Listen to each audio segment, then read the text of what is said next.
So you're curious what an equinox is, or maybe why the autumn equinox is being talked about right now? I've got all the answers for you. So, first of all, hi, my name is Sunny. I'm a spiritual mentor and intuitive strategist, and I absolutely nerd out on this kind of stuff.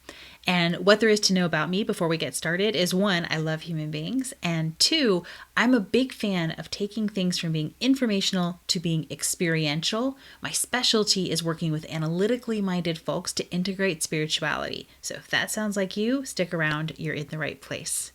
The other thing to know is that I require lots of different input in order to learn. So, to support other people like me, I have some visual aids for you as we talk. So, let me get those up and let's dig into what exactly is an equinox and why should you care? Let's get into it. What exactly is an equinox? For that, let's go all the way back to elementary science class.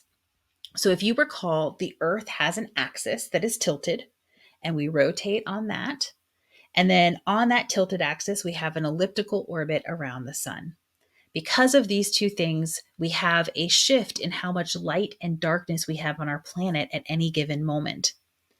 So, what that means is that 4 times a year, there's a pivotal shift for us. There's that pivotal moment where we shift in our dynamic and relationship to the light and darkness on our planet. So at the top and bottom of your screen, you have the solstices. The summer solstice is our very longest day of the year, and the winter solstice is our very longest night of the year. And in between those 2 points, the days are either getting longer or shorter. The equinoxes are what you see at the right and left of your screen. That is the moment in between the solstices where we have this magical moment of perfect balance. So, on the day of an equinox, that 24-hour period, if you were to be on the equator of Earth, you would experience exactly 12 hours of light and 12 hours of darkness.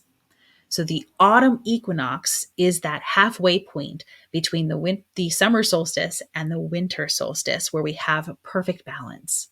It also happens to be the first day of autumn. So, we start with the winter solstice, which happens in mid December.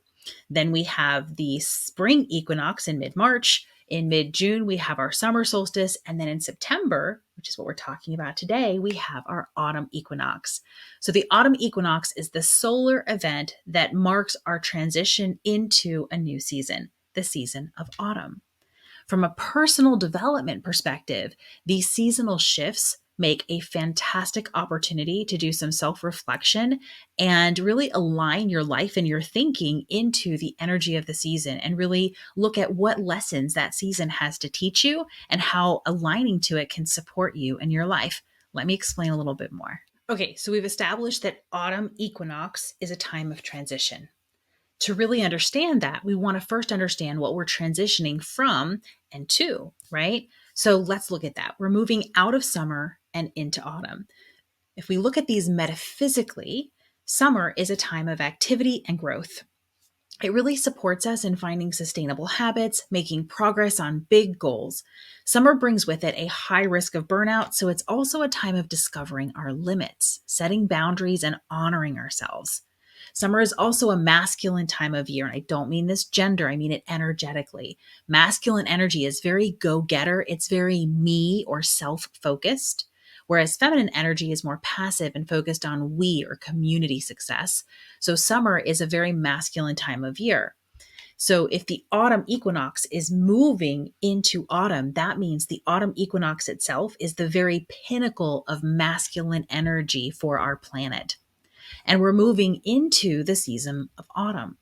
Metaphysically, autumn is a time of maturation, transformation, bounty, and release. This is a time to really look at what have we accomplished over the past year? What have we transformed? And how are we ready to wrap up our year and move into winter?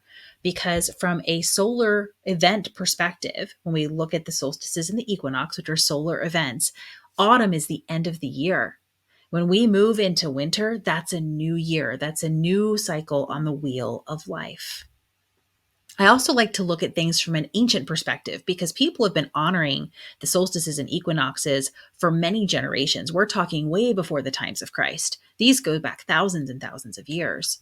And if we think back to that time, The seasons were a really big deal because our ancestors didn't have science to explain the seasons yet. To them, they were very mystical and magical.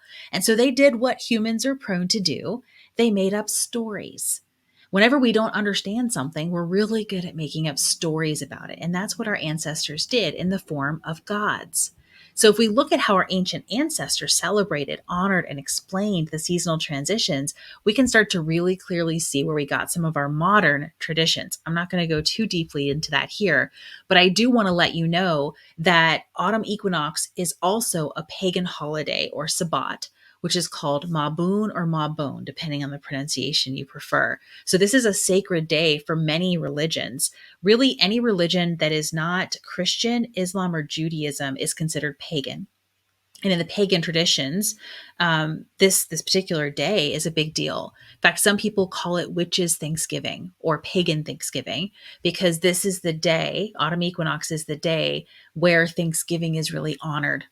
And there's actually lots of countries and religions around the world that to this day still treat autumn equinox as a time of gratitude or as a time for festival. In China, they have a celebration around the autumn equinox that I won't attempt to pronounce, but it marks the end of the rice harvest, and rural communities will have big celebrations. This is also around the time that Judaism celebrates the Feast of Tabernacles, which is also focused on giving thanks. There's many people who think that the ancient traditions around giving thanks on the autumn equinox eventually grew into the Jewish tradition. In ancient Rome, this was a day that they would have honored the god of wine. Today, fun fact, there are 16 countries with a national holiday that's focused on giving thanks, and not all of them are based on stories of colonizers dominating indigenous people. Most of them, more than half, are still focused on the autumn equinox, the time of bounty and harvest, and just truly giving thanks for what's to come.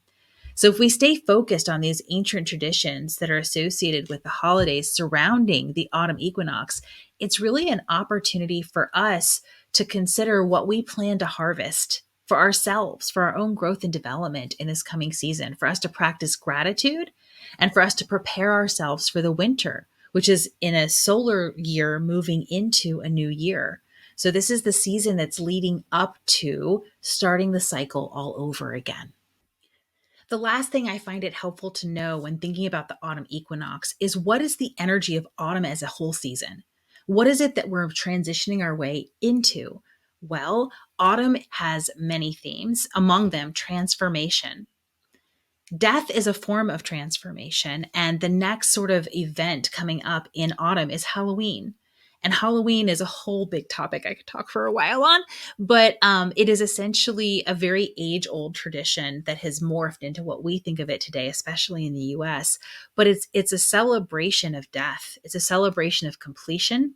When we look at the wheel of time and the solar calendar, Halloween is the last day of the year. It's moving us into saying goodbye to this version of ourselves and stepping into the new year and a new us. We think of New Year's as January, but from a solar calendar perspective, New Year's is November 1st, which happens in autumn.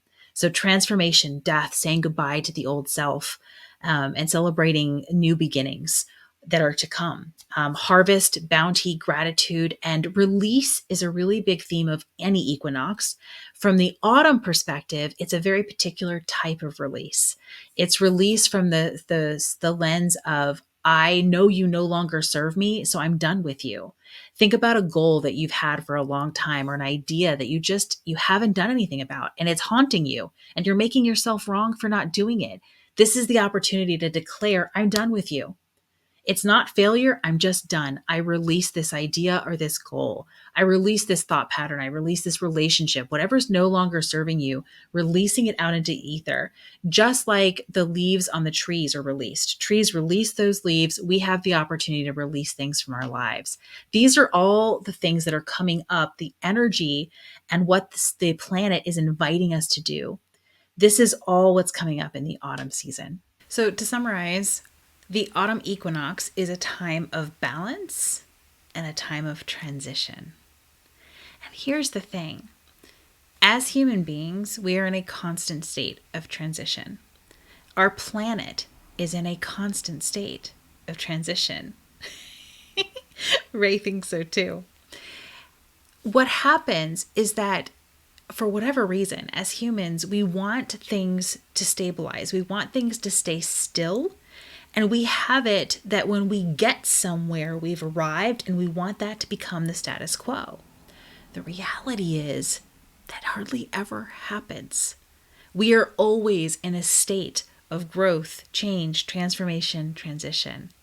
What my family has discovered is that by tapping into these seasonal transitions, the autumn equinox, the winter solstice, the spring equinox, and the summer solstice, by aligning our lives to the cycle of life that is apparent in the seasons on our planet, that helps us get our lives into flow. That helps us accept and embrace the fact that we're in a constant state of transition, because every 3 months we're honoring a new state of transition. And what that does is it gets us out of a place of resistance. Because when we want things to stop, we're resisting the truth of what's so.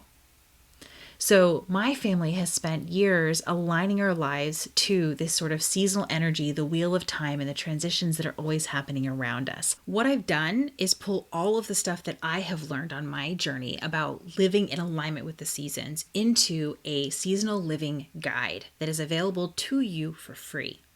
So if you're ready to get out of resistance, if you want to explore the transitions that are showing up in the planet and how connecting to that can support you in living in flow, then I invite you to check out the link below to my free seasonal living guide. It's about 60 minutes total worth of content. All of it is kept into small bite-sized chunks, so it's not overwhelming. There are exercises so you can apply it in your daily life, a couple of bonuses. Again, you really want to check that out if this sounds really juicy to you. Last thing, if you would be interested in a guided meditation as a way for you to honor the autumn equinox, I've got your back on that too. Again, there's lots of information down below. There is a video here on YouTube that is a ritual and meditation. It's about 30 minutes long. That is available to you as well. So if you want to honor the autumn equinox and do something for yourself this season, you want to check that out below as well. I hope you've learned something. I hope this has enriched your experience a bit. If you enjoy my teaching style, I invite you to check out my website and the classes that I offer. Follow me on the social medias, all the fun stuff. But ultimately, I just wish you the very best of autumn seasons.